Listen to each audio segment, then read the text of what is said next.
Hello, hello, bienvenue sur l'Échiquier, le rendez-vous des entrepreneurs où l'on explore les secrets du succès entrepreneurial. On y parle du mindset et des stratégies qui vont te permettre de faire mentir tous les pronostics et de bâtir une entreprise prospère sur des fondamentaux solides comme du rock. Je te le dis, tu veux surtout pas manquer ça. D'ailleurs, si c'est pas déjà fait, je t'invite à suivre le show et à activer la cloche dès maintenant sur ta plateforme de balado préférée. Je suis David Gaudreau et on commence le show direct là. Oh yeah! Bienvenue sur ce nouvel épisode de l'Échiquier. Merci d'être là. Aujourd'hui, c'est vraiment très apprécié. Je te rappelle que si t'aimes le podcast, si t'aimes l'épisode d'aujourd'hui, ben commence par t'abonner. Tu peux t'abonner sur YouTube, tu peux t'abonner sur ta plateforme de balado préférée. Et tu peux, en passant, me laisser un thumbs up sur YouTube ou un 5 étoiles, un review de 5 étoiles. Sur ta plateforme de podcast parce que ça fait une différence énorme pour faire découvrir le podcast. Donc voilà, je te remercie d'avance de soutenir le podcast. Donc, je suis en lancement cette semaine, donc lancement de ma formation Premium, la Black Box LinkedIn. Dans le cadre de la formation, je vais offrir une masterclass que j'ai appelée la masterclass Erreur fatale. Donc, c'est une masterclass où je vais parler des erreurs fréquentes, des croyances limitantes, des fausses perceptions qui t'empêchent de générer tes premières opportunités sur LinkedIn. Donc, j'offre ça jeudi de la semaine prochaine, le 27 avril. On est en 2023. Si tu écoutes ça en 2027, tu es un peu en retard. Mais si tu écoutes le podcast cette semaine, l'épisode cette semaine, ben, tu peux t'inscrire au davidgaudreau.com/masterclass-LinkedIn, ouais. Donc, masterclass-LinkedIn, voilà. Et pour l'occasion, pour l'épisode d'aujourd'hui, j'ai décidé de parler des 6 fondements du succès sur LinkedIn, en fait, qui sont les 6 piliers qui constituent ma formation Premium. Voilà, je vais te les présenter, je vais te dire pourquoi c'est important, puis je vais te donner, bien évidemment, quelques conseils, quelques astuces sur comment bien les implémenter. L'épisode d'aujourd'hui, en quelque sorte, va être complémentaire de la masterclass que j'offre jeudi et va se trouver un peu à être une introduction de ma formation Premium. Donc, allons-y, on commence avec le premier pilier. Donc, c'est un pilier que je n'avais pas réalisé, moi, à mes débuts sur LinkedIn, et qui fait toute la différence, en fait. Si tu n'as pas ce pilier-là, tu pars avec 2 strikes. Puis tu risques de faire du surplace pendant un maudit bout. Puis probablement ne jamais décoller si tu n'as pas ces éléments-là en place. En fait, c'est d'avoir de bons fondements d'affaires, OK? Qui essentiellement se composent de ton positionnement et de ton univers de marque. OK? Ces 2 éléments-là sont vraiment très importants pour avoir du succès sur LinkedIn. Donc, parlons d'abord du positionnement. Il faut savoir que lorsqu'on est un solopreneur et qu'on opère notre activité localement, ben on peut se permettre d'être généraliste. On peut se permettre d'offrir un peu n'importe quel service, ou en tout cas d'une manière générale, parce que localement, il n'y a pas énormément de concurrence. Donc, on peut être graphiste et offrir à peu près tous les services possibles et inimaginables dans ce créneau-là, et on va réussir à avoir des clients. Parce que nos clients, localement, ont très peu d'alternatives. Si on est le seul graphiste dans la place, puis on va voir les différentes entreprises, ben c'est sûr qu'il y a de fortes chances qu'ils travaillent avec nous. Mais sur LinkedIn, c'est différent parce que ton client idéal, il est toujours à un clic de pouvoir visiter le profil de ton concurrent. Ou je devrais plutôt dire le profil de centaines de concurrents. Donc, si tu ne te spécialises pas dans un créneau spécifique, ben ça va être difficile de te différencier, ça va être difficile de te démarquer. Donc, pour pallier à ça, ce qu'on va faire, c'est qu'on va se spécialiser dans un créneau bien particulier pour être perçu comme un spécialiste de notre secteur. OK? Et là, je te ramène encore une fois souvent à un exemple qu'on entend souvent, mais si tu as le choix de te faire opérer par un chirurgien ou par un médecin de famille, ben, il y a de fortes chances que tu optes pour le chirurgien qui est spécialisé en chirurgie. OK? C'est un peu la même chose dans tous les domaines. Si tu es un graphiste qui est spécialisé dans un secteur spécifique, par exemple dans le domaine de la santé, spécialisé pour faire des identités visuelles, par exemple, ben c'est sûr et certain qu'un client qui est dans le domaine de la santé, qui veut faire son identité visuelle, va arriver sur ton profil, va dire « OK, ce graphiste-là, c'est le graphiste que ça me prend. » OK? Mais s'il arrive sur ton profil, puis tu es un graphiste au sens large, c'est sûr qu'il va pas se sentir autant interpellé et il risque fort de privilégier un autre qui, lui, est bien niché et spécialisé. OK? Donc, positionnement super important. Donc, il faut bien définir à qui on s'adresse, quel problème on va régler avec une solution qui est très personnalisée à notre niche spécifique et une promesse aussi qui va être vraiment en phase avec les aspirations de notre clientèle cible. Donc, positionnement, premier élément du premier pilier très important. Le deuxième, le branding aussi est très important, va beaucoup nous aider à se démarquer sur LinkedIn. Ça va passer souvent par un univers de marque qui va être unique, qui va être distinctif, qui va être reconnaissable et aussi une raison d'être qui va être inspirante. Okay? Donc, si on pense par exemple à un univers de marque, si on regarde sur LinkedIn là, des créateurs de contenu comme Antoine Perring. Antoine Perring a un univers de marque qui est intéressant avec son petit bonhomme, là, son petit personnage qui ressemble au... Je mets mon doigt comme ça parce que son personnage ressemble au bout d'un doigt avec un sourire et 2 yeux. Mais voilà, c'est un élément distinctif de son identité de marque qui fait que on reconnaît ses contenus. Il y a un bleu qui est distinctif aussi. Il y a un contour autour de sa photo de profil qui est en espèce de petit pointillé qui fait que ça se démarque sur LinkedIn. Donc, plein d'éléments comme ça qui sont reconnaissables, qui sont distinctifs. C'est le cas d'Antoine, c'est le cas aussi d'Amandine Barthes qui a bâti son univers de marque autour du personnage de la loutre. Là, je donne 2 exemples de personnages. Là. C'est pas pour dire que tu es obligé de faire ça. Mais c'est un angle qui est intéressant que ces 2 personnes-là ont pris qui les aide beaucoup à se démarquer sur LinkedIn. Amandine Barthes fait même plein de jeux de mots avec loutre en mettant des adverbes du genre loutrement contente de te voir aujourd'hui. Donc, c'est des éléments comme ça qui sont très distinctifs, qui font partie de son univers, qui fait qu'elle devient très reconnaissable. Okay? Un autre exemple, je pense à Christopher Piton avec son jaune vif. Okay? Un jaune en général, je ne recommanderais pas nécessairement pour la majorité, mais lui se l'est approprié, même que certains appellent ça le jaune python, parce qu'il est tellement reconnaissable, il sort dans le fil d'actualité, on ne peut pas le manquer. Okay? Aussitôt qu'on voit ce jaune-là, on sait que c'est Christopher, donc encore une fois très reconnaissable, ce qui fait que ça l'aide à avoir son propre univers puis à se démarquer sur LinkedIn. Ça, c'est en termes d'univers visuel. Bien entendu, il n'y a pas juste l'univers visuel, il y a la raison d'être aussi qui est importante.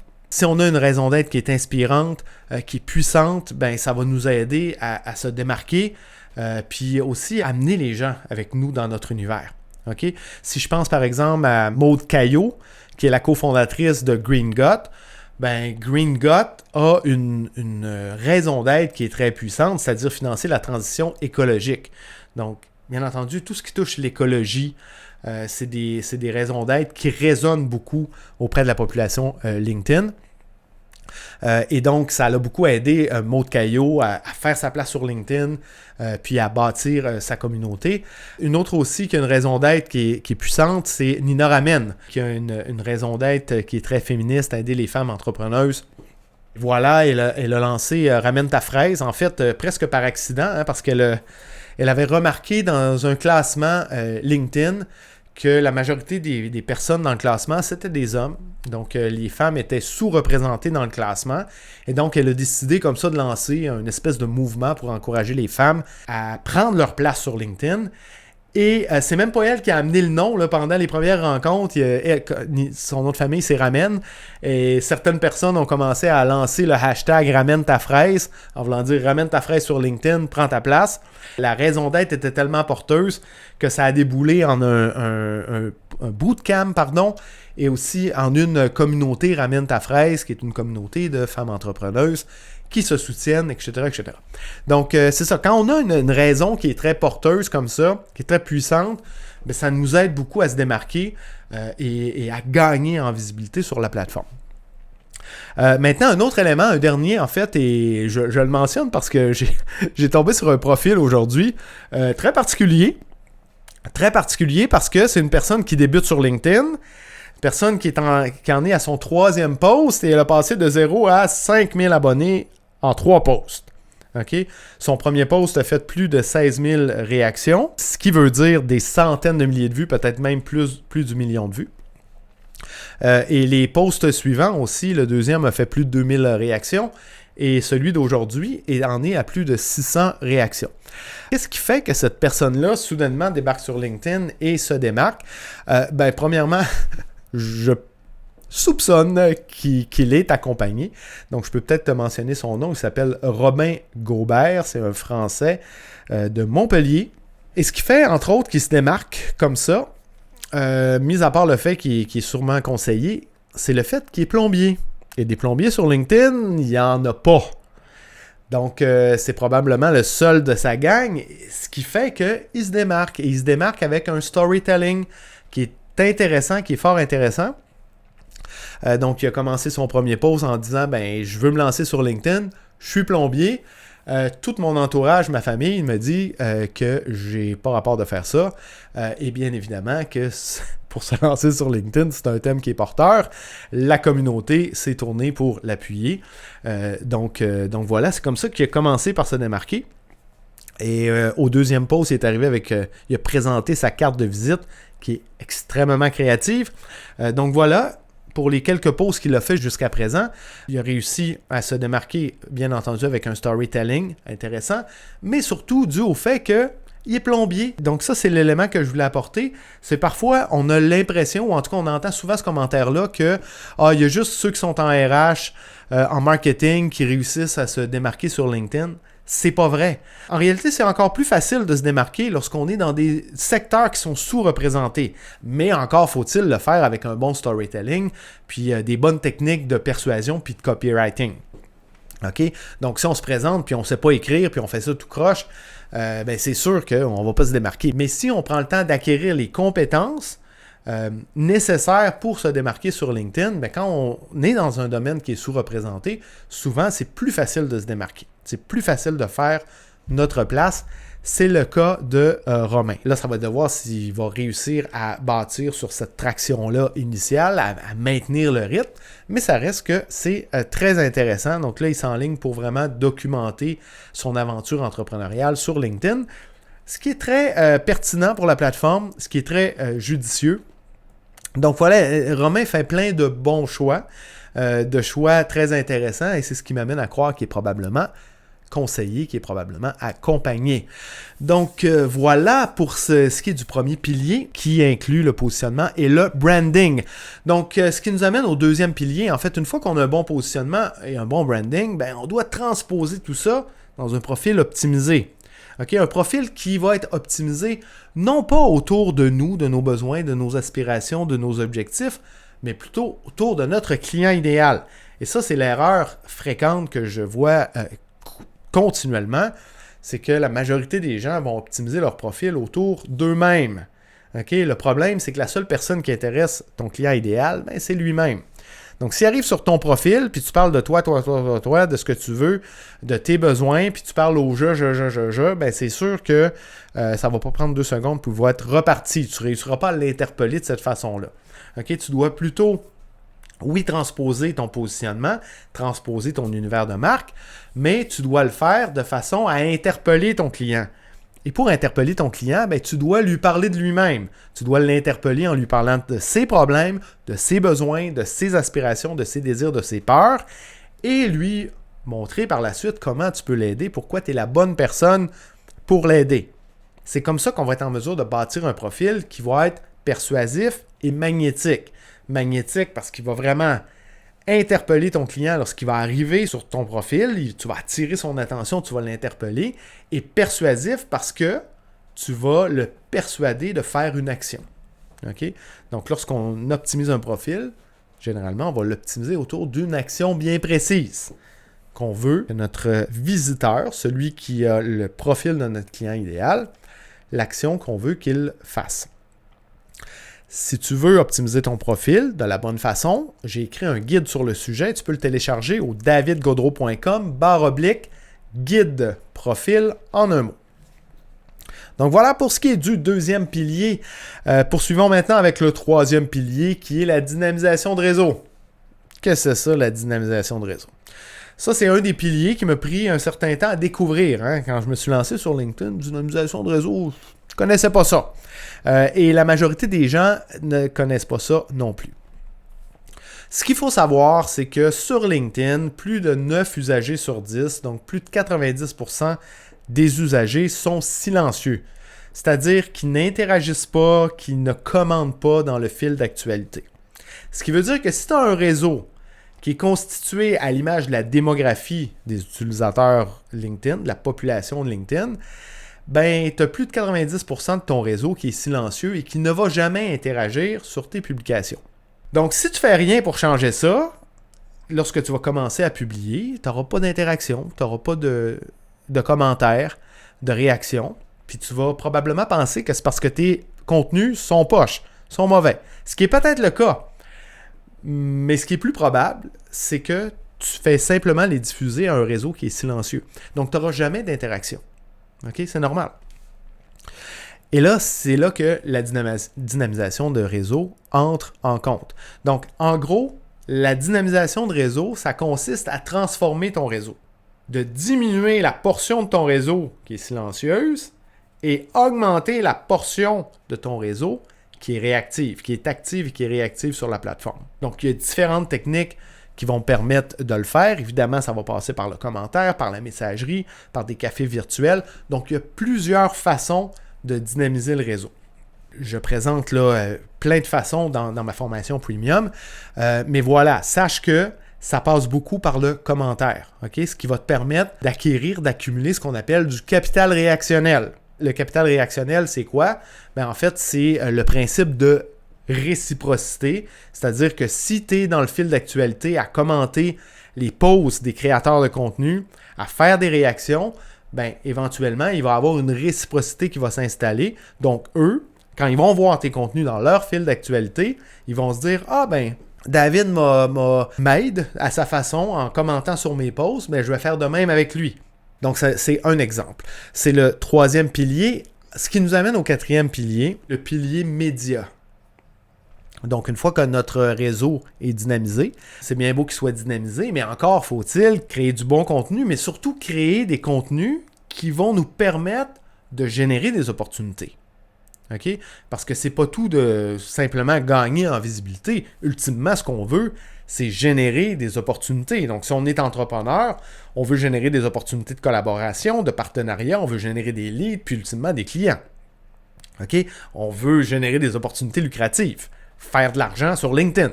Donc c'est ça l'objectif. Pour être en mesure de le faire, on doit mettre en place une stratégie de contenu qui vont servir différents objectifs. Et ça, c'est très important. Si on crée des contenus qui ne font que servir des objectifs de visibilité, qu'est-ce qui va arriver? On va se transformer en influenceur. Okay? On va être bien visible, mais on ne va jamais générer d'opportunités. Il y a plein d'objectifs qu'on doit servir pour être en mesure de faire progresser notre audience, faire évoluer son niveau de conscience face à son besoin, par exemple, faire évoluer la relation de confiance qu'on va avoir avec notre audience pour ultimement la faire progresser puis l'amener à un niveau de conscience où elle va être prête à passer à l'action et à faire appel à toi pour tes services. Donc, pour arriver à ça, il faut vraiment mettre en place une stratégie de contenu qui est bien ficelée, une bonne ligne éditoriale, puis ultimement créer les bons contenus qui vont servir les différents objectifs. OK, donc voilà pour le quatrième pilier. Un pilier évidemment qui est super important et qui va travailler de pair avec le cinquième pilier qui est la prospection relationnelle. Souvent, l'erreur que je vais voir des personnes qui vont soit juste créer du contenu, soit juste faire de la prospection relationnelle. Mais c'est super important de faire les deux en parallèle. Donc, parlons-en de la prospection relationnelle. La prospection relationnelle, ce n'est pas de la prospection au sens traditionnel. Okay? Donc, ce n'est pas un peu comme on le faisait avec les cold calling, de prendre des utilisateurs LinkedIn et de les spammer avec des séquences de messages qui finissent plus. Sur LinkedIn, ça ne fonctionne pas. Il faut savoir que sur LinkedIn, tout le monde veut vendre, mais personne ne veut se faire vendre. Et c'est là qu'intervient la prospection relationnelle qui ne va pas viser à vendre, mais plutôt à bâtir des relations. Okay? Bâtir des relations de confiance avec les bonnes personnes, avec des personnes qui partagent le profil de notre client idéal. Parce que lorsqu'on fait ça, lorsqu'on bâtit des relations de confiance avec ces personnes-là, ben ultimement, on le sait que toute relation commerciale repose sur des relations de confiance. Donc, si on bâtit des liens de confiance avec les bonnes personnes, forcément, ça va se conclure en opportunité dans le temps. OK? Donc, la prospection relationnelle, c'est davantage de cibler les bonnes personnes, de connecter avec elles et de bâtir des relations. OK? Oui, il va y avoir des opportunités qui vont émerger rapidement si on connecte avec des personnes qui ont un besoin imminent. Mais ultimement, plusieurs de ces opportunités-là vont émerger dans le temps. Et c'est pour ça que c'est aussi important de créer du contenu en parallèle pour s'assurer de rester top of mind avec ces personnes-là. Donc, on connecte avec ces personnes-là, on bâtit la relation, puis en parallèle, on les expose à nos contenus. OK? Et aussi, on fait des suivis à l'occasion à travers la messagerie, on fait des appels avec eux. Mais l'idée, c'est de bâtir la relation. Et pour bâtir la relation, ben, ça passe beaucoup à travers les contenus aussi. Donc, super important de mettre ces deux piliers-là en place si on va être en mesure de créer un maximum d'opportunités.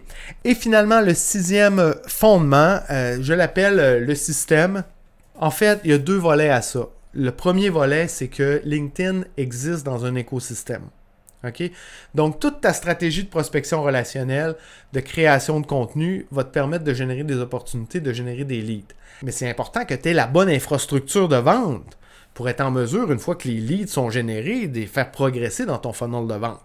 Donc, c'est super important de comprendre que LinkedIn, oui, va générer des opportunités, mais ça coexiste dans un écosystème d'affaires ou un écosystème de vente, une infrastructure que tu dois mettre en place qui va te permettre de conclure ces opportunités-là. OK? Ça, c'est le premier volet. Le deuxième volet, c'est que la seule façon de générer des opportunités, d'avoir des résultats, d'avoir du succès sur LinkedIn, c'est de perdurer dans le temps. C'est à travers la constance, la régularité et la persévérance. Et la seule façon d'être régulier, d'être constant, d'être persévérant, c'est de mettre en place des rituels. OK? De bâtir des habitudes qui vont te permettre de perdurer dans le temps. OK? Et ça, c'est le problème de la majorité. Et la majorité va baisser les bras après quelques semaines, après quelques mois. Donc, ils ne vont jamais passer ce que j'appelle le point de bascule, où là, on commence à générer des opportunités. OK, donc lorsqu'on se lance sur LinkedIn, avant d'être en mesure de décoller, là, ben, on va faire du surplace pendant un certain temps. OK, donc on va créer du contenu, ça va prendre un peu de temps avant qu'on ait de l'attraction. On va connecter avec notre client idéal, avec la prospection relationnelle, mais plusieurs de ces clients-là n'ont pas un besoin imminent.